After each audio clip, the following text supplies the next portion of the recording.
Hello friends, नमस्कार। Madhav study classes में आप सबका स्वागत है। चैनल को लाइक करें, सब्सक्राइब करें और शेयर करें। आज की क्लास में हम पढ़ेंगे अनुवांशिकी का सेकेंड पार्ट। फर्स्ट पार्ट में हम लोगों ने पढ़ा था इंट्रोडक्शन, मेंडल का इंट्रोडक्शन और जेनेटिक्स का कुछ सामान्य परिचय, खोज किसने की, मेंडल ने क्या क्या काम किया, एक्सपेरिमेंट किस पर किया, मल्टीप्लायर के बारे में कुछ चीजें हम लोगों ने पढ़ी थी। आज हम पढ़ेंगे मेंडल के वंशागति नियम। मेंडल ने वंशागति के दो प्रकार के नियम दिए थे। एक तो एक संकर्षण पर आधारित था और दूसरे थे द्विसंकर्षण पर आधारित। अब हम पहले बात करते हैं एक संकर्षण पर आधारित नियमों के बारे में।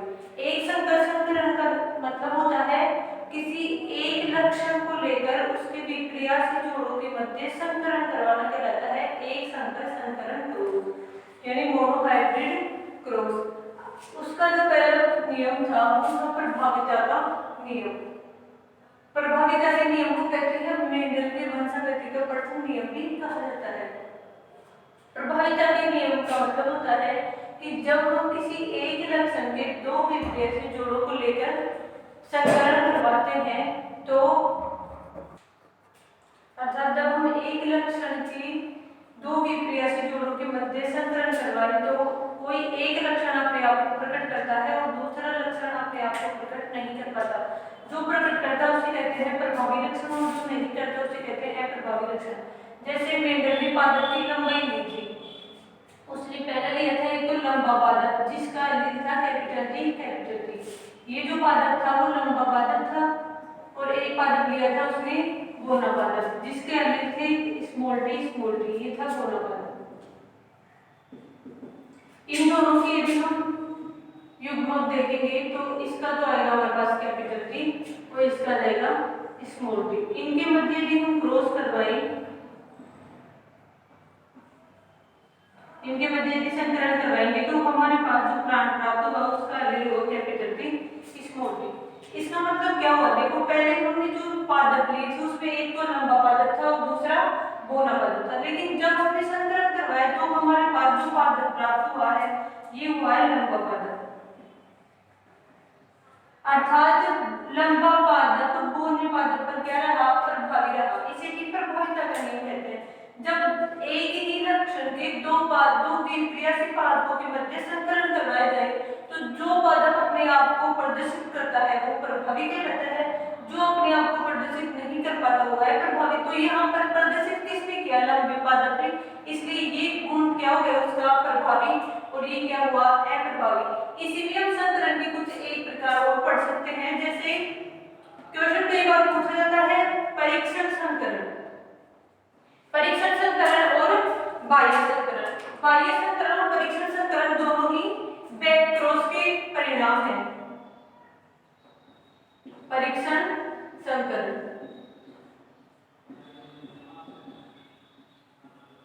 परीक्षण संकरण में क्या होता है, जब जो पीढ़ी प्राप्त हो गई, सबसे पहले जो पीढ़ी प्राप्त होती है उसको कहते हैं F1 पीढ़ी।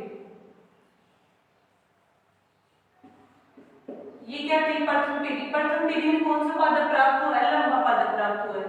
अब यदि हम इस F1 पीढ़ी के जो हमें पादप प्राप्त हुआ उसका संकरण हम जनक के अप्रभावी जनक के साथ करवा दीजिए। अब जब हमने संकरण करवा लिया तो हमें पता चल गया भी अप्रभावी कौन सा है, तो यहाँ पर अप्रभावी था बोना पादप क्योंकि उसने अपना लक्षण प्रकट नहीं किया। इसलिए जब हम इसका संकरण इस अप्रभावी जनक के साथ करवा दें तो हमारे पास जो भी इसका जो परिणाम आएगा वो उसका परीक्षण संकरण होगा। इसमें दो युग्मक बनेंगे क्योंकि दोनों क्या है अलग अलग, हेटेरोजाइगस है और ये क्या है होमोजाइगस है। ये तो समयुग्मजी है और ये भी समयुग्मजी है। विषमयुग्मजी में दो अलग अलग प्रकार के जीन है, इसमें तो युग्मक भी दो अलग अलग बनेंगे। इसमें दोनों सेम है तो यदि हम बना भी देंगे तो दोनों सेम ही बनेंगे और जब परिणाम एक जैसे दिखेगा तो दोनों को रखने का कोई मतलब है नहीं, तो हम किसी एक को रखकर भी क्या कर सकते हैं, इसका संकरण करवा सकते हैं। अब यदि हम संकरण करवाएं कैपिटल टी का स्मॉल टी से तो हमारे पास आएगा कैपिटल टी स्मॉल टी, और यदि हम स्मॉल टी का स्मॉल टी से करवाएंगे तो हमारे पास आएगा स्मॉल टी। ये जो स्मॉल टी है ये हमारे पास कैसा पादप प्राप्त हो गया, बोना पादप, और T capital T small T है, ये कैसा पादप प्राप्त हो गया? लंबा पादप। इनका अनुपात हमेशा एक अनुपात एक आता है। यदि हम मोनोहाइब्रिड क्रॉस करवा रहे हैं अर्थात एक संकरण करवा रहे हैं तो हमारे पास अनुपात आएगा 1:1। यदि हम द्विसंकरण करवाते तो इसका मतलब लक्षण कितने होते? तो हमारे पास अनुपात आता 1:1:1:1:1। अर्थात प्रत्येक लक्षण की आने की प्रायिकता कितनी होगी? 25%, यानी 1/4। यदि ऐसे 3 लक्षण को लेकर करवाते तो हमारे पास कितने आ जाते? 1:1:1:1:1:1:1। अर्थात उसके जितने भी युग्मक बन रहे हैं उसके अकॉर्डिंग हमारे पास क्या आ जाएगी? उसका परीक्षण संकरण आ जाएगा। उसी प्रकार आउटक्रॉस में होता है। आउटक्रॉस में और परीक्षण संकरण में सिर्फ इतना अंतर होता है कि परीक्षण संकरण में तो हम F1PD के पादप जो प्राप्त हुआ है F1PD का संकरण करवा देते हैं अप्रभावी जनन के साथ। और यदि हमारे पास हमें करवाना होता आउटक्रॉस यानी बाह्य संकरण, यदि हमें बाह्य संकरण करवाना होता तो हम करवा देते किसके साथ? प्रभावी जनन के साथ। हमारे पास F1PD प्राप्त हुई थी कैपिटल टी स्मॉल टी, ये कैसा पादप था? लंबा पादप था। अर्थात हमें बाहर से देखने पर कैसा दिखेगा? ये लंबा पादप दिखाई देगा। और हम इसकी यदि करवा दें कैपिटल टी ये प्रभावी पादप। हमें कैसे पता चला भाई? जब हम संकरण करवाए तो हमारे पास जो F1PD प्राप्त हुई थी उसमें पादप कैसा था? लंबा। इसका मतलब लंबा पादप क्या है? छोटे बोने पादप पर प्रभावी। इसलिए हम लोगों ने क्या किया? इसका संकरण किसके साथ करवा देंगे? इस F1PD के साथ। तो हमारे पास क्या प्राप्त हो जाएगी? इसका बाह्य संकरण। बाह्य संकरण और परीक्षण संकरण दोनों ही बैक क्रॉस के परिणाम होते हैं। कैपिटल टी का कैपिटल टी से करवाए तो हमारे पास आएगा कैपिटल टी और कैपिटल टी का स्मॉल टी से करवाए तो हमारे पास आएगा कैपिटल टी स्मॉल टी। ये दोनों पादप भी क्या होंगे? लंबे होंगे, क्योंकि इसका जो जीनोटाइप है वो क्या है? कैपिटल टी और इसका क्या है? Capital T small T. अब जब प्रभावी कैपिटल टी और स्मॉल टी दोनों आ रहे हैं, यहाँ पर प्रभावी कौन था? कैपिटल टी, तभी तो लंबा पादप हुआ। तो जब कैपिटल टी जितने भी बार साथ आ जाएगा स्मॉल टी की तो पादप हमें कैसे दिखाई देगा? लंबा ही दिखाई देगा अगला। तो ये हमारे पास इसका अनुपात भी क्या आएगा? 1:1। हमेशा ये बात ध्यान रखनी चाहिए कि भाई चाहे परीक्षण संकरण हो या बाह्य संकरण हो, अनुपात हमेशा उसका हाफ आता है, यानी बराबर आता है सबका। यदि एक संकरण है तो 1:1 आ गया, द्विसंकरण होता तो क्या देता? 1:1:1:1 आता। अब हम बात करते हैं प्रभाविता के नियम के बाद हम पढ़ेंगे पृथक्करण का नियम। प्रभाविता के नियम में हम पढ़ लेंगे कि जो F1PD जो हमारे पास प्राप्त हुई है उसमें पादप हमारे पास प्राप्त हुआ है, एक पादप प्राप्त हुआ जिसका जो हमारे पास एलील था वो था कैपिटल टी स्मॉल टी। अर्थात हमारे पास जो प्रथम पीढ़ी प्राप्त हुई है वो ये कैपिटल टी स्मॉल टी, ये हमारी है F1PD। अब जो पृथक्करण का नियम है इसको हम कह सकते हैं युग्मकों की शुद्धता का नियम। इसको और क्या कहा जा सकता है? युग्मकों की शुद्धता का नियम। क्यों कहा जाता है इसके बारे में पढ़ेंगे, क्योंकि क्या होता है कि जब F1PD का संकरण करवाया जाता है उसने कृत्रिम परागण करवा दिया। क्रॉस करवाने के बाद जो पीढ़ी प्राप्त हो गई उसको छोड़ दिए, ये स्वयं परागण करने के बाद अगली पीढ़ी कैसे प्राप्त होगी? तो जब कैपिटल टी और स्मॉल टी का उसमें संकरण करवाया मेंडल ने तो हमारे पास जो पादप प्राप्त हुए उसमें बोना पादप वापस प्राप्त हो गया। इसका मतलब क्या हुआ कि जब युग्मक बने तो युग्मक बनते समय दोनों युग्मक क्या हो जाते हैं? पृथक हो जाते हैं और पृथक होकर क्या अगली पीढ़ी में अपना गुण प्रदर्शित करते से क्या कहा जाता है? पृथक्करण का नियम। जैसे कैपिटल टी। अब यदि हम कैपिटल टी स्मॉल टी, ये हमारा कैसा पादप था? F1PD का पादप था और दोनों पादप क्या है? ये लंबे पादप, बाहर से दिखाई देंगे लंबा पादप, ये पादप भी कैसे दिखाई देगा? लंबा पादप। यहाँ पर हमें कोई भी बोना पादप नहीं था हमारे पास, सारे पादप F1PD के कैसे थे? लंबे पादप थे। अब जब हम बात करेंगे इसकी तो हमारे जो युग्मक बनेंगे, अब ये भी सब युग्मक दिए तो कितने युग्मक बन जाएंगे? 2 युग्मक बनेंगे कैपिटल टी स्मॉल टी। ये भी सब युग्मक दिए तो इसमें कितने बन जाएंगे? 2 बन जाएंगे कैपिटल टी स्मॉल टी। ये सबसे अच्छा तरीका है कि ऐसे बना लो आप। एक दूसरा तरीका होता है जिसमें बैनारिक बना के हम लोग याद करें भी कितने इसमें पादप बने, वो भी हम अगली क्लास में सीखेंगे।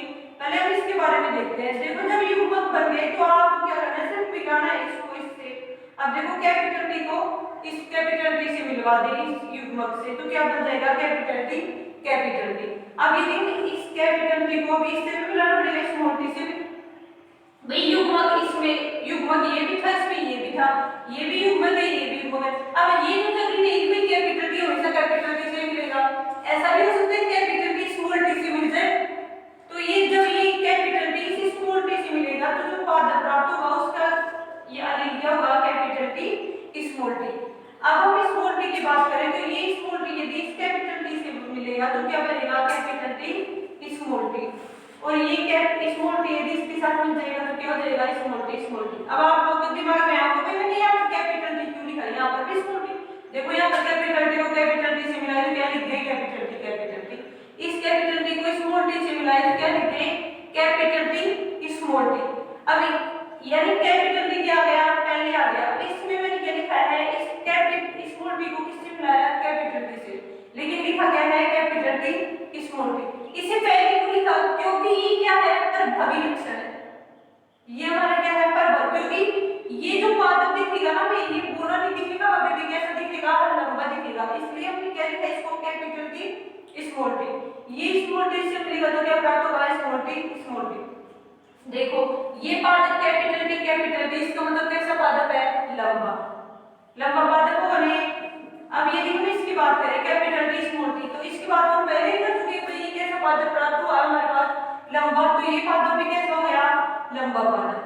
इसकी बात करें तो ये दोनों तो समान ही दिख रहे हैं, तो ये भी कैसा पादप होगा, लंबा पादप। और ये पादप कैसा होगा, पूर्ण पादप। क्या ऐसा पादप हम लोगों ने फर्स्ट पेज में लिया था, नहीं लिया था। ये कब था हमारे पास, ये जब हमने पहली पीढ़ी प्राप्त की थी ना जिन दो जनकों से, उसमें एक जनक ऐसा था, क्योंकि तो जब हमारे पास F1 पीढ़ी आई थी तो उसमें पहला जनक था कैपिटल टी और दूसरा जनक था स्मॉल टी।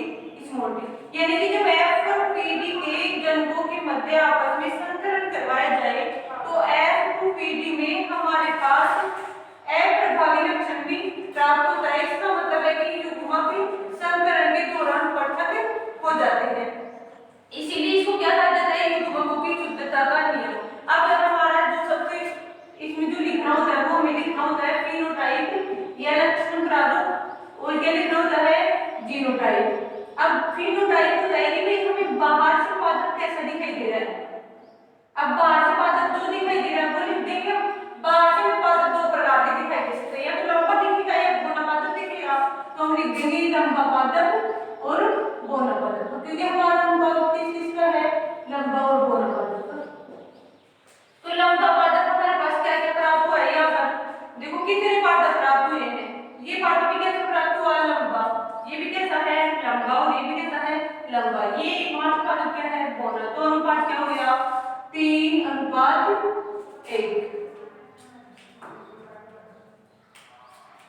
इसका अनुपात हो गया हमारे पास 3:1। ये क्या है, फिनोटाइप, यानी बाहर से दिखने का पौधा कैसा दिखाई देता है। उसके बाद है जीनोटाइप।